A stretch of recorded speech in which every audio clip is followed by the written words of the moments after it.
When Adam sneaked into his own home at 2 a.m., he wasn't prepared for what he'd find.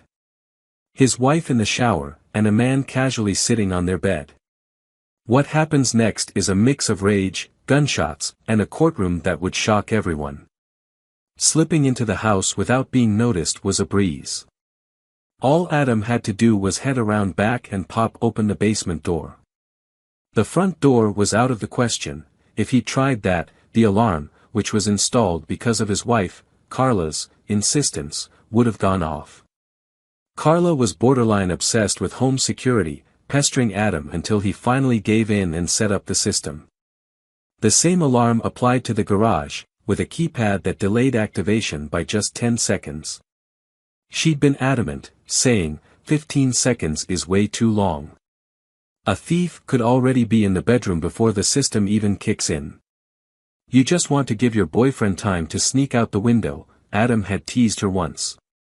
Carla laughed it off and went back to making dinner. But, in all fairness, her reasoning made sense, so Adam adjusted the delay. Of course, this also meant he'd end up triggering the alarm every time he got home, but it was just for a few seconds until he punched in the 4-digit code. So, you check the system every day to make sure it's working, right? Carla had flashed him that bright smile one afternoon as he came inside, grumbling after shutting off the alarm for what felt like the 100th time. The windows were all wired up too, all monitored by the system. But Adam knew no one would notice the wire he'd run along the top of the basement door frame, bypassing the sensor. Carla rarely ventured down there, and even if she did, Adam doubted she'd catch on. He tested the system himself. The panel lit up just fine, and all the cables seemed solid. The door swung open without a peep, the hinges, which he'd carefully oiled, moved smoothly. The same went for the stairs, he'd tightened them up a week earlier. Carla had been bugging him to fix the creaky steps for months. He had tested them with his 190-pound frame, and they didn't make a sound. He grinned to himself, satisfied. He'd tucked his small .22 caliber Beretta into his windbreaker, which he'd hung on the hooks at the top of the stairs. The pistol had a 10-round capacity, and somehow, it was reassuring to feel it there, right where he'd left it. Adam didn't plan to use it unless things got really out of hand, but he also wasn't about to back down. He knew something was off, and he was determined to get to the bottom of it. There was no point in confronting Carla head-on. If anything came to light, she'd just deny it, and if nothing did, well, he'd only look like an idiot. What really weighed on him were the years they had spent trying to have kids, with nothing to show for it. He even saw a doctor, only to be laughed at when the old man told him, avoid hugging strange women, even with their clothes on, because you're not just fertile, you're too fertile. The doctor chuckled at his own joke, gave Adam a pat on the back, and sent him home with a grin.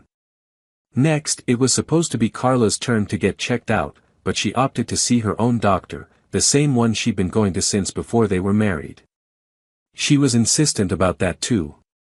One day, Adam happened to catch sight of her leaving the salon. It was a complete accident, otherwise, he might have never thought anything of it. She was supposed to be at her doctor's appointment, but instead, there she was, getting her hair and nails done. Adam was already running 5 minutes late for work, so the oddness of it didn't fully hit him until he pulled into the garage. That was just a month ago. That evening, Carla had sat him down, looking somber, and told him that while having kids wasn't impossible, it wasn't likely either. She even shed a few quiet tears. He held her until she stopped crying, feeling a knot of nausea in his stomach. "We can just keep trying, babe," she'd said, but something about her tone didn't sit right with him. It wasn't quite convincing, not entirely honest. That's when Adam started paying closer attention.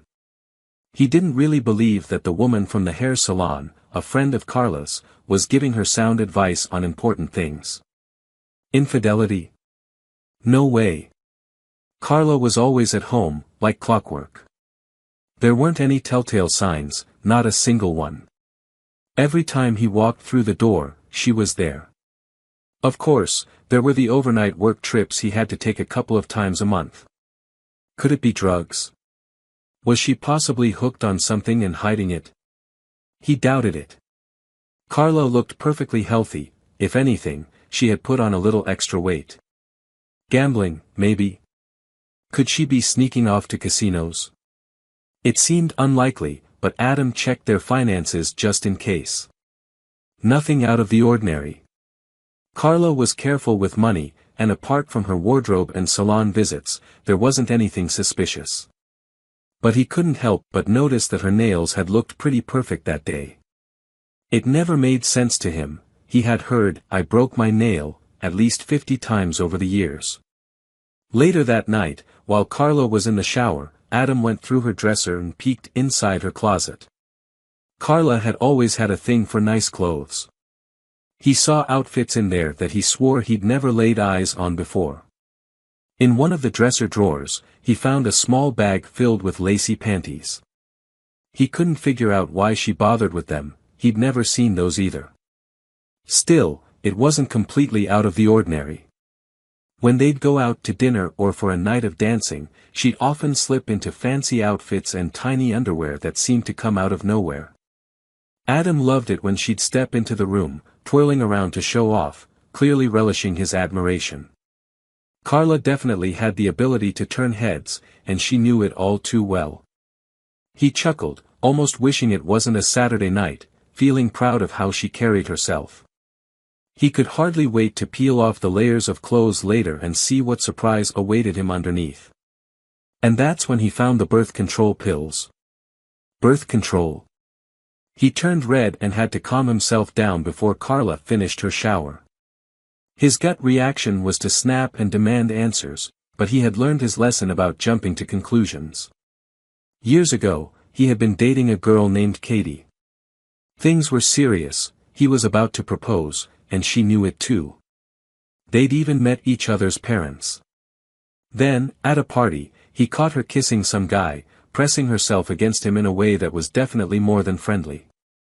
Adam froze, his mind reeling as he watched her practically melt into the guy. Furious, he stormed over and knocked the guy flat on his back.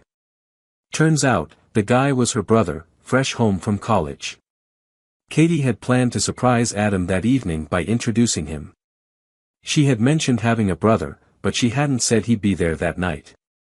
After Adam threw him out, Katie refused to return his calls. She had been dropping hints for weeks that she was ready to take things to the next level. In fact, earlier that evening, she had slipped a pack of condoms into his pocket with a sly smile. But after the scene with her brother, everything was ruined. It was one of those moments that taught Adam a hard lesson: think before you act. Adam had to put in a bit more effort.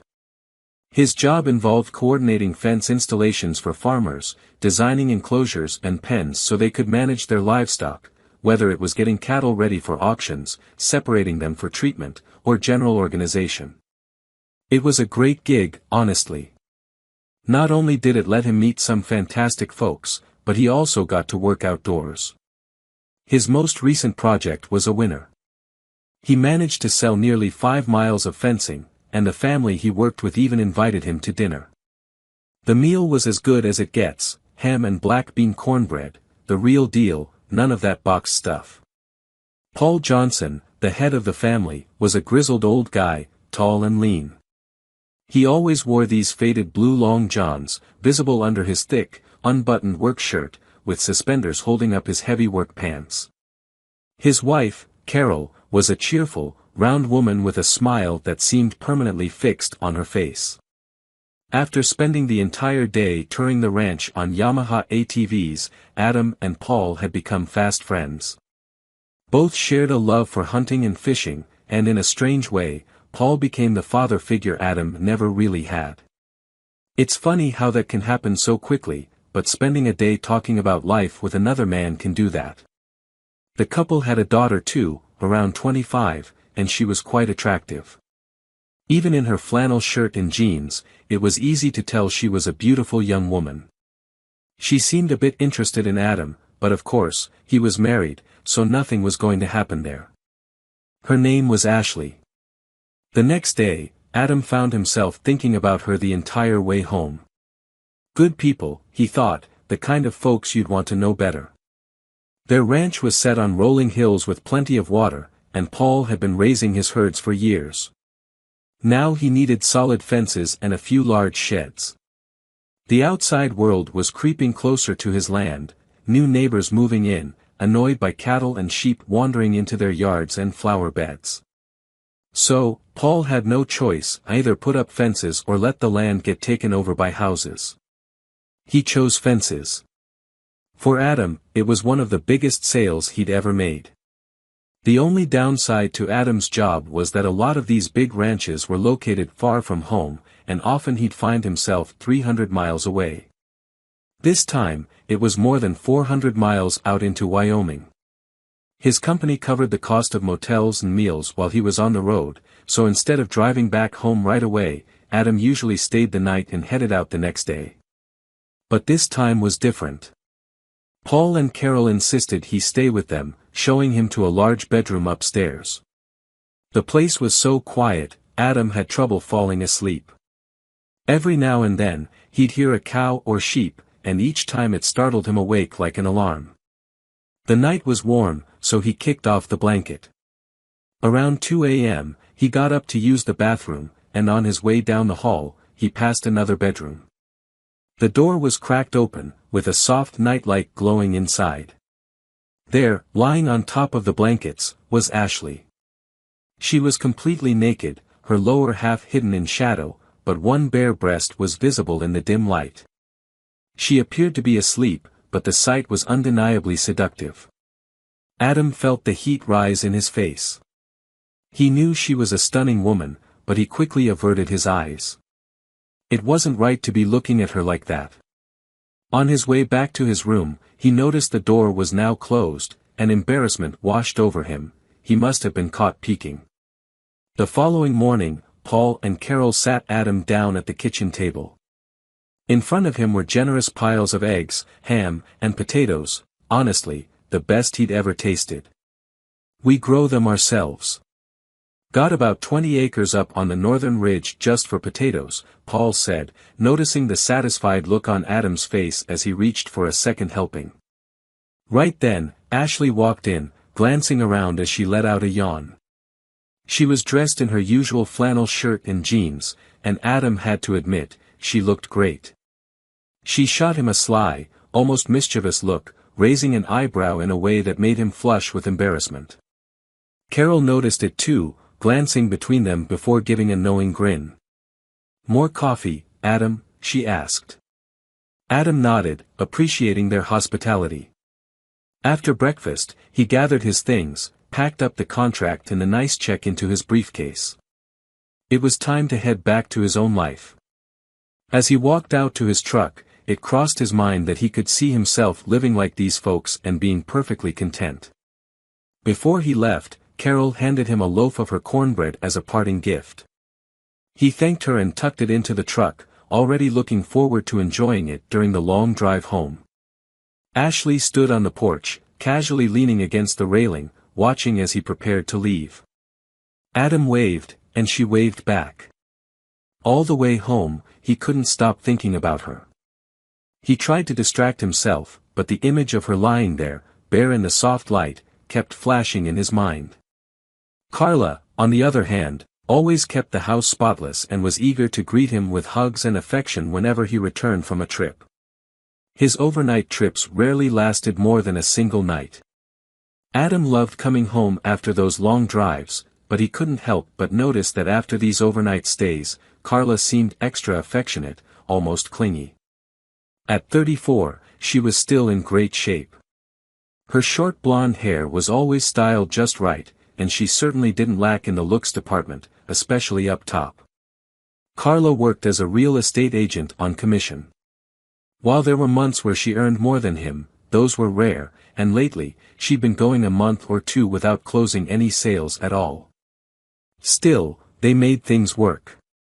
Adam knew he needed a new truck. His old Ford F-150 was still kicking but was definitely showing its age. He figured it could wait since it was fully paid off. Their relationship was solid.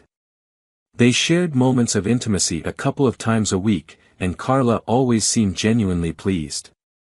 Overall, he felt like their life together was pretty good. Sure, there were things he wouldn't mind tweaking, but he made the best of it. This last trip ended much the same way. Carla was waiting for him, all ready for some cuddling. Within minutes, they were in the bedroom. As usual, the sheets were fresh and crisp, like she always made sure they were when he came home.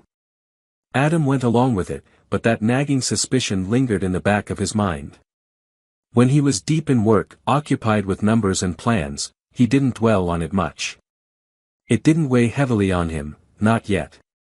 There wasn't anything concrete to back up his worries. Maybe Carla really had squeezed in both a doctor's appointment and a visit to the salon that day. Maybe those new clothes and lacy underwear were part of a surprise for him. She'd done that before. More than once, she'd step out in some fancy new outfit or show him a tiny thong with a playful grin, spinning around like she was walking a runway before a nice dinner. But still, something felt off. That suspicion refused to go away. He needed to find out what was really going on. The birth control pills had shaken him. It wasn't just the fact that she didn't want a kid, it was the lie that bothered him the most. So Adam made a few adjustments to keep an eye on things, to uncover the truth. He did it right under Carla's nose, and she didn't even notice. The night everything blew up, Adam drove past his house, scanning for any unfamiliar cars. He didn't see anything, but he hadn't really expected to since the neighbors were close by. The light was on in the upstairs bedroom, and the curtains were drawn tight. All he had was a heavy heart and that pack of birth control pills he found hidden in her underwear drawer. Finding out she'd gone to the salon instead of the doctor had been a jolt to his system, and that was where everything had started unraveling. His mom always used to say, "If you smell a rat, it's nearby," and she must have told him that 100 times. Well, Adam could definitely smell one now. At the top of the stairs, he stopped to listen. The only sound was the shower running. It struck him as odd because it was almost 2 a.m. By now, he figured she'd either be asleep or that he'd catch her in the middle of something. If she was up to anything, this would be the time. She thought he was still in Wyoming for work, and there was no way she expected him home until late the next day. In truth, there had been a legitimate job out in Wyoming. He'd even wrapped up a phone sale with Paul and Carol, who were thrilled with the previous work he'd done. They had invited him to stay, but Adam had been preoccupied with securing another smaller contract nearby. For a moment, his mind drifted to the idea of sticking around Wyoming, maybe grabbing some more of that cornbread, and perhaps even bumping into Ashley again. He shook his head, trying to clear the thought. It was ridiculous. He was standing on the top step of his own house, with a gun in hand, and all he could think about was work and a woman he barely knew. He was on the verge of just backing out, slipping away unnoticed. But he had to know. If Carla wasn't doing anything wrong, he could quietly leave and never think about it again. But what if she was? Adam had no idea what he'd do if he found someone in there with her. The thought of her cheating on him had been gnawing at him, though there was no concrete proof. Just that sinking feeling. He stood frozen for what felt like an eternity, feeling like a fool. He listened again. Still, the only sound was the shower. Carla could easily spend half an hour in there, so that wasn't unusual. Finally, he nudged the door open a little, not expecting to find much. That's when he saw him, a man, sitting on the edge of their rumpled bed, his back to the door. He was fully dressed, casually flipping through a magazine. Adam blinked in disbelief. It was his Popular Mechanics magazine. Anger surged through him. The shower was still running, and the guy casually turned another page. "Who the hell are you?" Adam asked, stepping into the room. The man nearly jumped out of his skin, whipping around to face Adam with wide eyes. It was Mark Lawson, the manager at the local bank where Carla's real estate office handled closings. Mark was in his early 50s, with graying hair at the temples and a solid, broad frame. He was a bigger guy than Adam. Adam knew that if there was any serious money changing hands in town, Mark was usually involved somehow. He also knew that while he was fast and tough, tangling with Mark might leave him with more than a few bruises. "Hey, this isn't what it looks like," Mark shouted, his eyes growing wide when he saw the gun in Adam's hand. "You came into my house to take advantage of my wife in my own bed?" Adam growled, fury in his voice. "Buddy, listen, it's not." Mark didn't get to finish. Adam lifted the gun, pointing it right at him. Mark tossed the magazine aside and lunged forward in a desperate attempt to attack. This completely caught Adam off guard. He thought for sure Mark would back down and make a run for it. If Mark hadn't been on the opposite side of the bed, he probably would have reached Adam before he could react. But the delay was enough. Adam fired twice. Mark dropped to the floor, groaning loudly. It all felt surreal. From the bathroom, Adam heard Carla scream, and the door flew open. She stood there, soaking wet and completely naked. "Who the hell is this guy? And what's he doing in my house?" Adam shouted, his voice shaking with anger. Carla's hand flew to her mouth as she stared at Mark, who was writhing on the floor in pain. "Honey, it's not what you think," she stammered, her eyes wide. "Jesus, were you scrubbing yourself clean for this piece of crap?" Adam yelled. "No, baby, we were just going to talk, I swear," she cried. "Talk? At 2 a.m? In our bedroom? And you're naked? You just needed a quick shower." His words dripped with disbelief and rage. Her eyes filled with panic. "We didn't. You're lying." Adam shouted, his anger boiling over. In a blind fit of rage, Adam fired at her too. Carla fell to the ground, screaming, just like one of those over-the-top scenes from a TV show. For a moment, Adam just stood there, watching her. It didn't feel real, like he was outside his own body, watching a scene from a movie. Then, he turned and looked at Mark. The man was still groaning, his eyes filled with terror as he glanced up at Adam. "Please don't kill me, man, no, please." Mark begged, his voice full of desperation. For a second, Adam considered putting a bullet right between his eyes but decided against it. Instead, he delivered a sharp blow to Mark's head, knocking him out cold. "Bastard," Adam muttered as he stood over him. Suddenly, an eerie calm washed over Adam, like none of this was really happening to him. He walked over to Carla, who was still sobbing and crying on the floor. "Was it worth it?" he asked, his voice strangely steady. Carla didn't respond. She just stared up at him, wide-eyed and terrified. "To hell with it," Adam muttered. He went to the nightstand, picked up the phone, and dialed. "I found an intruder in my wife's bedroom and shot him. My wife got hurt in the process. Send an ambulance, please." His voice was chillingly calm, like a snake coiling around its prey. After that, he tucked the gun into his belt and headed downstairs. He checked the fridge and found a 6-pack of beer, typical Carla, always keeping the house stocked. On the counter, there was an unopened bag of chips and a jar of mixed nuts, his favorites. Adam grabbed them and went into the living room, settling down where he could keep an eye on the staircase. He tried to distract himself by thinking about the job he had just closed and began running the numbers in his head. The gun poked at his side, so he shifted it for comfort. He could still hear Carla's cries from upstairs, so he reached for the remote and turned on the TV. Some people were chatting on the screen, but he didn't really follow what they were saying. The chips were fresh, though, and halfway through his second beer, he finally heard the sirens in the distance. Not exactly in a rush, he thought, surprising even himself with the calmness of it all. On the way to the station, Adam was irritated that they hadn't let him bring the jar of nuts along. The cops weren't exactly gentle either. They'd found him sitting there, eating chips with a gun tucked into his waistband, and all hell broke loose. Guns were drawn, people were shouting, and one officer yanked the gun from his belt. Adam had just been reaching for another chip when they slammed him to the ground and twisted his arms behind his back. Ow, you're hurting me. Adam complained, but no one bothered to respond. Shut up, one of the officers barked at him. Later, when he asked about his can of nuts, the reply was another sharp, shut up. It's not looking great, the lawyer Adam hired told him the next day. Adam had never met the guy before, he had never needed a lawyer until now. He'd heard the lawyer's name from one of the guys in holding.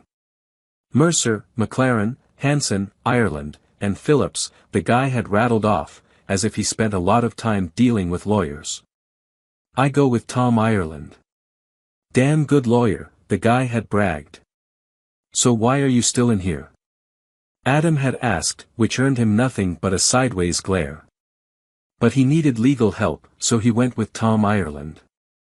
Tom Ireland was a short, stocky guy with a beat-up briefcase that had seen better days. He glanced over the charges and shook his head. So, what's next? Adam asked. Bail hearing. You've got enough equity in your home to cover it. After that, we'll wait for the grand jury to review the case. How bad is it? Adam asked, feeling a knot in his stomach. Attempted murder. If you're gonna shoot someone, make sure you kill them. If you leave them alive, they'll end up testifying against you, Ireland said bluntly. You're in deep here. I still can't believe you used that little pop gun.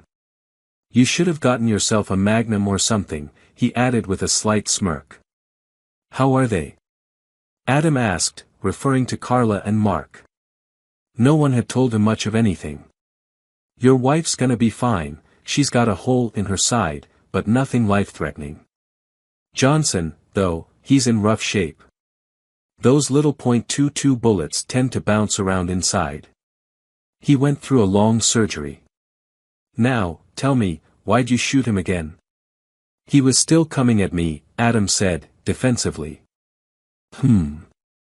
Well, that second shot looks pretty deliberate.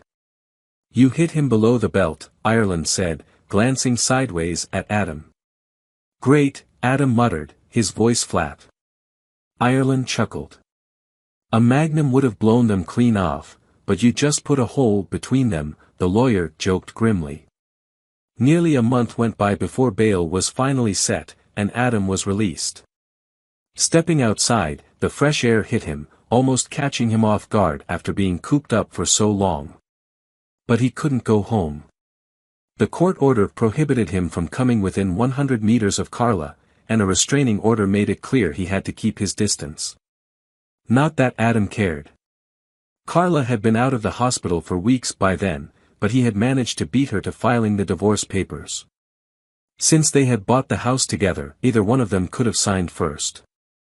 It was a small victory, but it felt good knowing he had done it before she even realized. She'd probably been too busy recovering to notice. Tom Ireland was good at his job, but he wasn't cheap. Adam's savings had already taken a hit just to retain him, and Adam knew the fees would only pile up from here. He also knew Carla would be pissed, but it didn't matter to him anymore. His truck was still parked where he had left it, down the street, around the corner. He figured it was far enough from the house to stay within the 100-meter requirement, but he wasn't entirely sure. The truck had racked up a dozen parking tickets, and Adam was surprised it hadn't been towed. He peeled off the tickets and tossed them in the trash. What are they gonna do, arrest me again? Adam muttered under his breath. At the office, Adam went in to speak with his boss. The guy looked nervous, fidgeting in his chair, and finally admitted that they had hired someone else to replace him while he was gone. Adam wasn't surprised, he'd already seen the headlines in the local papers. That night, Adam curled up in the front seat of his truck, parked at a spot called Green Park.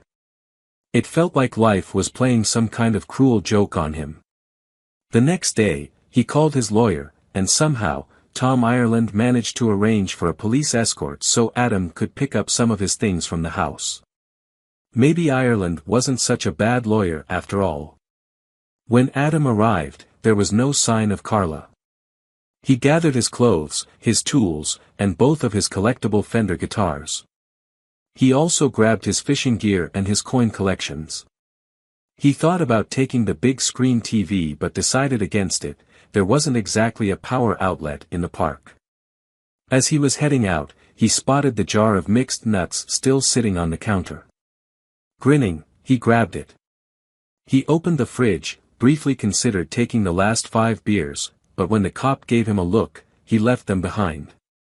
On his way out, Adam changed the alarm code right in front of the officer, who didn't even notice. It was a petty move, but it made Adam chuckle. A local shop gave him $400 for the 2 guitars and most of his fishing rods, though he kept one for himself. That left him with $200 in cash, everything he had left in the world. He headed to the post office where he and Carla had rented a mailbox. Of course, his key didn't work anymore. She had changed it, cutting him off completely. Still, the clerk handed over a stack of mail without any trouble, despite the sign saying they weren't supposed to do that. There were a few credit card offers, some forms, and oddly enough, one from a funeral home. Somehow, that felt fitting. Adam rented a new P.O. box and filled out the paperwork to update his address with the court. He'd considered just hitting the road, but with his bright red Ram 1500, he figured he'd be too easy to find. 2 weeks later, Adam still couldn't land a job. His unsmiling mug had been plastered across the news for days. The papers ran stories about an overly jealous, unstable husband who barged into a business meeting and opened fire. He figured Matt Johnson, the well-connected local banker, had spun that version of events. Adam couldn't stop thinking about what his lawyer had said: if you're gonna shoot someone, make sure you kill them. Otherwise, you'll end up dealing with exactly this kind of mess. Back in Green Park, his makeshift home, Adam drove his truck further into the bushes, away from the road. He pulled out his fishing rod, caught a few grasshoppers, and managed to reel in 6 small trout from a nearby stream. They were tiny, maybe 12 centimeters long, but he didn't care. What were they gonna do, find him? He built a small fire and cooked the fish. He was cleaning the frying pan in the stream when his phone rang. "Adam, hey man, I need to talk to you," his old boss said, his tone suddenly sweet and friendly. What the hell, Adam thought. "Remember that job you landed fencing Paul Edwards' farm out in Wyoming?" his boss continued. "Of course," Adam replied. "Well, he's got over 5,000 acres, and now he wants to fence in an even larger area, plus build 2 barns and run a fence right up to the city limits. It's going to be the biggest job we've ever had," his boss said, sounding excited. "So what's that got to do with me?" Adam asked, still simmering with anger over how he'd been treated. Lately, it felt like everyone had turned their back on him, and he'd spent most of his time alone in the park. "Edwards insists on you. Says if it's not you, he'll take his business elsewhere." "Well, that's nice of him, but," Adam hesitated, knowing he wasn't supposed to leave the state. "So, what do you say?" His boss's voice sounded almost pleading. Adam wasn't sure how to respond. Then a thought crossed his mind: maybe there was a way around this. "What do you suggest? Are you offering my job back?" "Well, no, but how about double commissions?" "Double?" Adam asked, surprised. "Yeah, and full-time work again. What do you think?" Adam paused, hearing the desperation in his boss's voice. "You don't have a weapon, do you?" his boss added. "No, I'm not allowed to have one." "The cops took mine," Adam said, though the question sparked irritation. He wasn't some crazed shooter gunning down everyone in sight, he'd only shot 2 people. But the papers had turned him into a monster. "What about my salary? It wasn't right when I got fired. I didn't even get to explain myself." "Double commissions for a few months, then back to half, plus your benefits," his boss stammered, clearly eager to seal the deal. Adam knew he was their top salesman, and his boss's hesitation confirmed it. He could almost hear the man calculating his next move. "All right, deal," Adam finally agreed.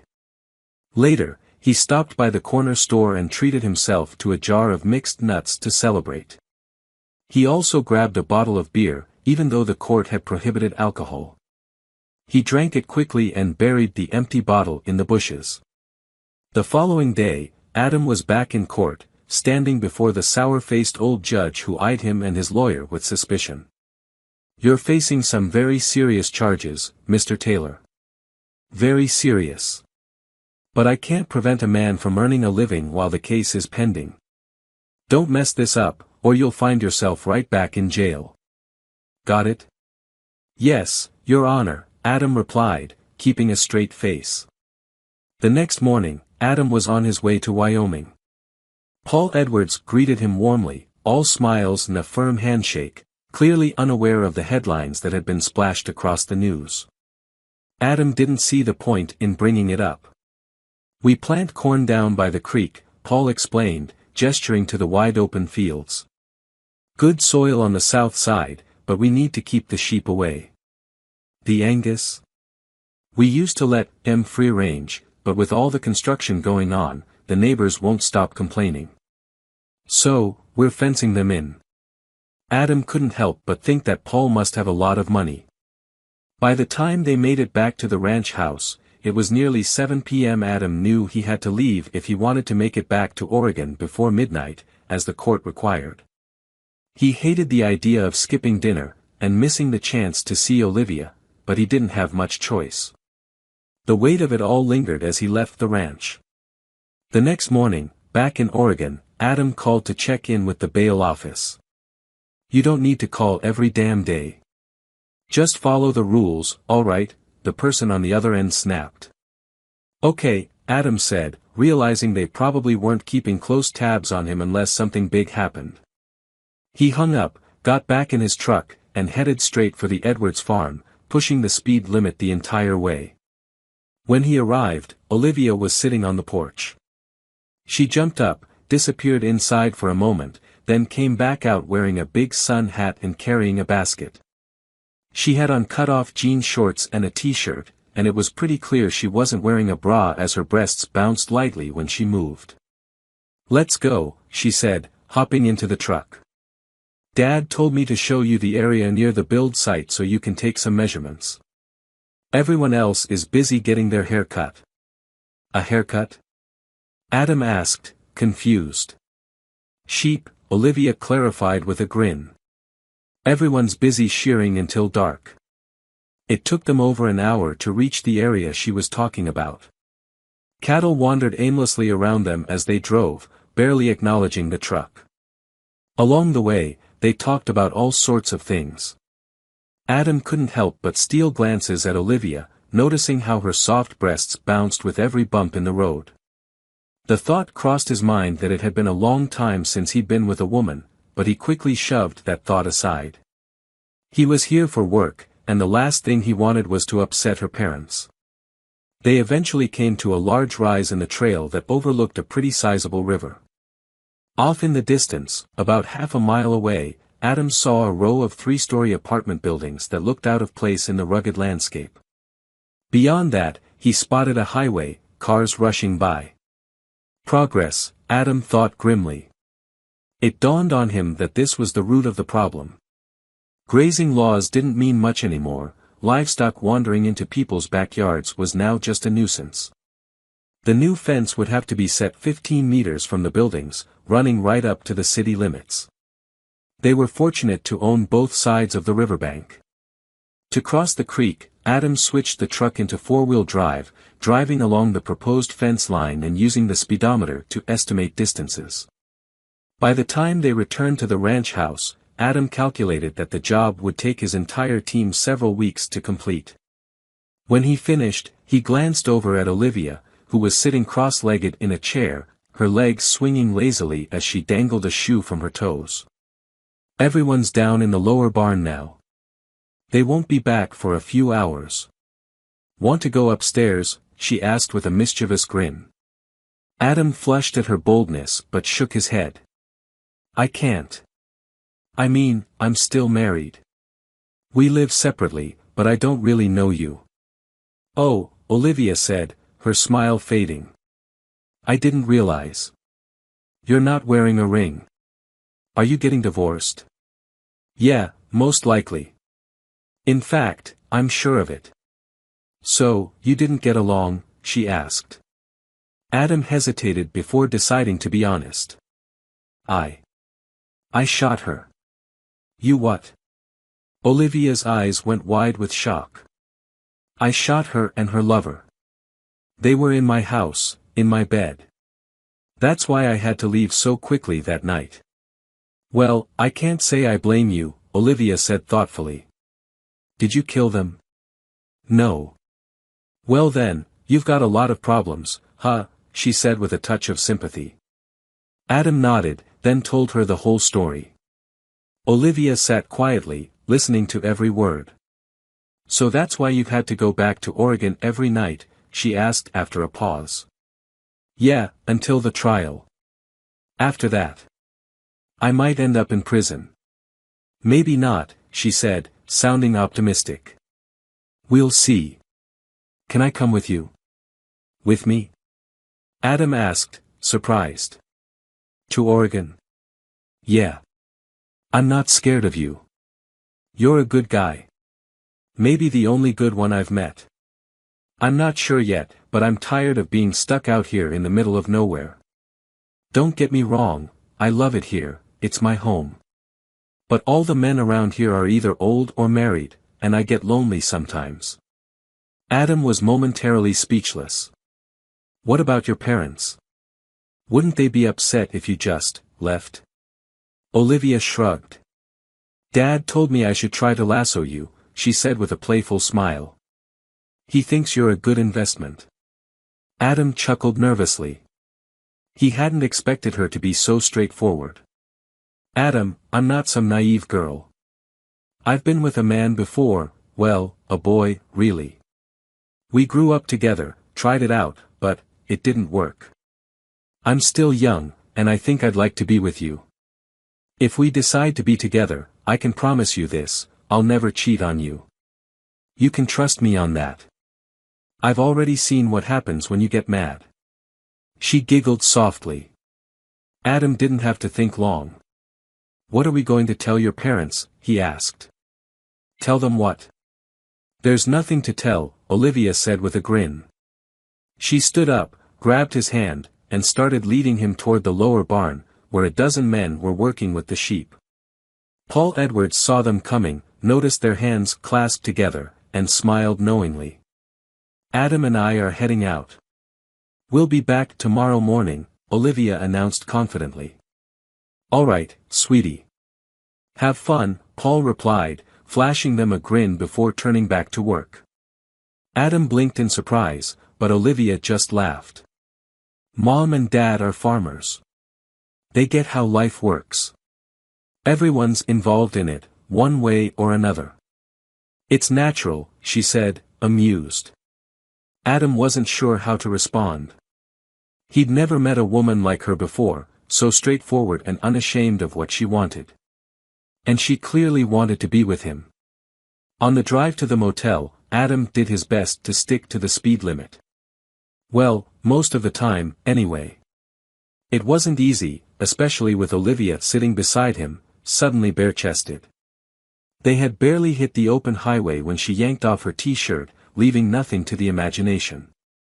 Adam's initial thoughts were confirmed, she was stunning. He even slowed down for a second, but Olivia quickly stopped him. Not yet. The first time should be in a bed. By the time we get there, you'll be more than ready, she teased, reaching over and trailing her hand along his leg. At one point, Adam had to ask her to put her shirt back on. Trying to keep his truck on the road wasn't easy when his hands were itching to reach for her instead. One trucker almost ran off the road after catching sight of her. He can see you, Adam warned, trying to focus on driving. I know, Olivia giggled, licking her lips playfully. I might just make his day, she said, straightening up and giving the driver an eyeful. Good Lord, Adam muttered, shaking his head in disbelief. It took several miles, but Adam finally convinced her to cover up before they caused an accident. 5 miles later, they pulled into the motel parking lot. Olivia slipped her t-shirt back on to go inside, but the second the door closed behind them, off it came again. Adam was used to making love to Carla, who had always been eager, if a bit impatient. But Olivia was something else, wild, playful, and full of energy. Before Adam had even gotten his pants off, she was on top of him, taking control. Her body was slender and firm, her youthful curves making the moment all the more intense. They spent most of the night exploring each other, lost in the moment. "What did he say?" Adam asked late the next morning, around 11 a.m., as Olivia called her father to explain that they were taking the day off and wouldn't be back at the ranch until later. "He just laughed," she said, climbing back into bed with him. By the end of that day, Adam knew he was falling for Olivia. He barely knew her, but it didn't matter. He wanted her. Over dinner at a small cafe in town, he finally told her how he felt. "Do you mean just us? No one else?" Olivia asked, her tone playful but intrigued. "Yeah. I want you to be mine, just mine," Adam said, serious. "Wow, I kind of expected you just wanted to have a little fun. Dad said he thinks you'd make a good breeder." "That's how he sees things," Olivia chuckled. Adam blinked, taken aback by the comment, but Olivia just laughed it off. "You're wonderful, Adam. But where are we going to live?" she asked, smiling. "I'm not sure yet," Adam admitted. "Well, you've got a job and a truck. We can start with that and figure the rest out," Olivia said, still smiling. "If I choose to be with you, it'll be forever. No games." "Olivia, I'm falling in love with you," Adam said, his voice full of sincerity. "Don't do this." "Not yet," Olivia said, her face turning serious.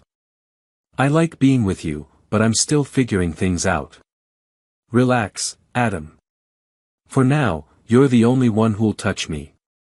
But if I decide this isn't what I want, you'll never touch me again. Got it?" "All right," Adam replied, sensing her firmness. "We understand each other."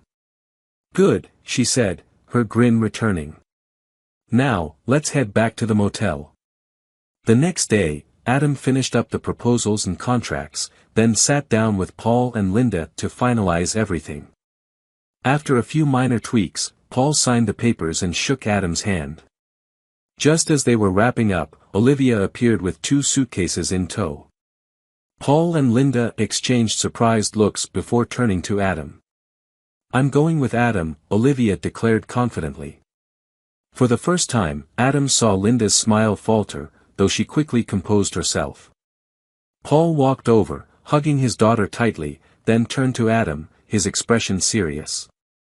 "You've got a lot to sort out," Paul said, his eyes locking onto Adam's. "Before you can think about starting a life with Olivia." Adam nodded.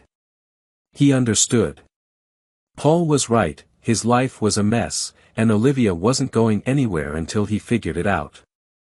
Olivia's shoulders sagged a little, but she didn't argue. That evening, Adam hugged Olivia tightly before saying goodbye. "I'll come back as soon as I can," he promised her. "It's okay, Adam. I'll wait for you." "I still need to be sure," she whispered, her eyes misting with tears as he climbed into his truck. The drive back felt endless. Adam didn't want to return to the life he'd left behind. The only place he wanted to be was with Olivia. The legal process moved slowly, and there were times when Adam almost forgot about the looming trial. Work kept him busy, but it couldn't fully distract him from the uncertainty that hung over his head. On weekends, he made long drives back to Wyoming to be with Olivia. Paul and Linda welcomed him each time, and as the weeks passed, Adam started feeling like part of their family. Even his appetite returned, thanks to Linda's home-cooked meals. After a while, Adam began to feel like he belonged there. He put on a little weight, something inevitable with the mountains of food Linda made. Olivia proved to be just as good in the kitchen and was a hard worker around the ranch. One day, Adam watched as a spooked calf bolted, dragging him across the field. Olivia couldn't stop laughing at the sight but eventually helped him round up the calf. Together, they patched up the animal's cut and returned it to its mother. Life on the ranch felt natural, peaceful, like Adam had always been meant to be there. But the calm would always break when he returned to his small apartment in the city. His heart was in Wyoming with Olivia, but his life was still tangled up in legal troubles he couldn't ignore. Then, one day, the phone rang. Adam was startled to hear Carla's voice on the other end. "How are you, Adam?" she asked, her tone surprisingly soft. Adam figured she wanted to discuss the divorce. There wasn't much to say, she'd already been forced out of the house, and it was now up for sale. "I'm fine." "What do you want?" he replied, keeping his tone flat. "I just wanted to thank you for not fighting me over the support payments," she said. Adam let out a bitter chuckle. The court had ordered him to pay her a significant amount, and his lawyer had warned that once he got back to work, those payments would increase. Carla had played her role well, painting herself as the victim who couldn't work while she recovered from her injury. "I also wanted to let you know. I forgive you," Carla added softly. "What?" Adam asked, disbelief washing over him. "I forgive you, Adam. I know you were angry and didn't mean to hurt me." "You've got to be kidding me," Adam replied, feeling his anger start to bubble up. "No, I'm serious. I still love you." "I always have," she said, her tone becoming gentler. "I was thinking, maybe, if you wanted, we could go out, grab some dinner, and just talk." Adam recognized that tone, it was one he'd heard too many times before, and it infuriated him. "That's not a good idea," Adam finally said after a long, tense pause. "Of course, it is. We can get things back to how they used to be. A nice night out, and afterward, we could have some fun, like old times. I'll even wear one of those outfits you love. Maybe skip the underwear this time. You'd like that, wouldn't you?" Her voice took on a seductive edge, clearly aimed at provoking him. It worked. "Carla, you cheated on me. There's no way in hell I'm going on a date with you." Adam's voice shook with fury. "Oh, don't be so harsh. I'm trying to make peace here," she cooed. "I told you, I forgive you. I know you didn't really mean to shoot me." "Didn't mean to shoot you?" Adam barked, incredulous. "It would have been better if I had killed you and that scumbag Johnson. Do you forgive me for thinking that too?" Carla's tone instantly shifted, turning icy and venomous. "Matt knows how to reach places in me you never could," she spat. Silence followed, and Adam's blood boiled. "I should come over there and finish what I started," he roared into the phone. A quiet murmur echoed in the background before the line abruptly clicked and went dead. Adam sat there, fists clenched, his knuckles white from gripping the phone. He couldn't believe what had just happened. That woman had the nerve to call, offer forgiveness, and then mock him like that. He felt like an idiot for even staying on the line as long as he did. His anger was still simmering when, later that day, 3 large police officers stormed into his apartment, cuffing him on the spot. It was reckless. How could he have let it happen? Why did he threaten her? His lawyer, Tom Ireland, was just as frustrated when they met. "Why in the world did you threaten her?" Ireland asked, barely sitting down before diving into the conversation. "I didn't threaten her, not really. She just made me so damn mad." Adam shot back defensively. "She called me, saying she forgave me. This woman cheated on me. She's crazy." Adam tried to explain, the frustration clear in his voice. "Well, they've got a tape of you threatening her and Johnson." "That's a violation of your restraining order," Ireland said grimly. "She called me." Adam exclaimed, bewildered by the absurdity of it all. "Well, according to them, that's not how it went down," Ireland sighed, pulling out a recorder and pressing play. The tape began with Carla's soft, apologetic voice. She sounded like she was trying to reconcile, positioning herself as the victim.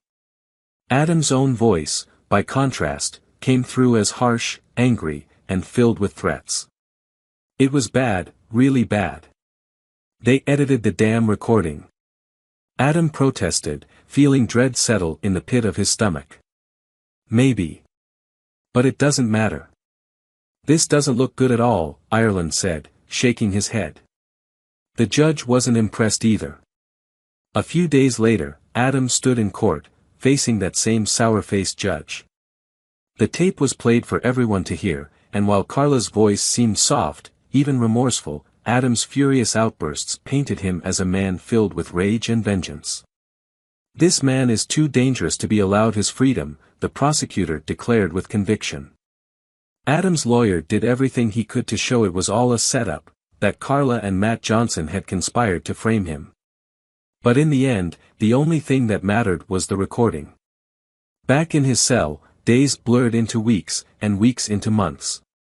Adam had slowly come to terms with the likelihood that he'd end up in prison. His lawyer stopped by occasionally with updates, but none of it sounded good. Then, one day, a new face appeared, a young woman named Rachel Martin. "I don't think I can afford another lawyer," Adam said flatly, cutting her off before she even started. Rachel gave him a warm smile. "Don't worry, you're not paying me. I'm taking this case pro bono." Adam looked at her, confused. "Why?" Her smile widened. "You've got friends in high places. I'm working with a team that believes you've been wronged. We're going to help you. And Paul Edwards and his wife send their regards," she added with a playful glint in her eye.